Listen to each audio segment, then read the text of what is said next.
Kain po tayo guys. Ito yung grill na fish, isda. Inihaw sa oven. Dalawang napakalaki parang dragon. Tapos yung rice na pang Arabic rice. Siyempre meron tayong lettuce dito. Kakainin ko yan ng ganyan. Fresh.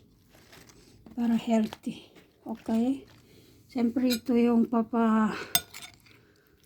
papangkinis ng ng kutis, sabi nga nila. So, ayan guys, kain po tayo guys. Sana po ay meron kayong pagkain dyan sa inyong mga table. Para naman masamaan nyo kami kumain guys. So, ito yung, tingnan nyo, akala niyo guys ay sunog ito, hindi yan sunog. Sa loob lang yan, sa ilalim. Okay lang. Ayan, tingnan nyo. Ganyan mag-iho dito. Tingnan nyo sa loob. Napakalaking tilapia. Parang dragon ba? So, ayan guys. Kain po tayo. Bye-bye.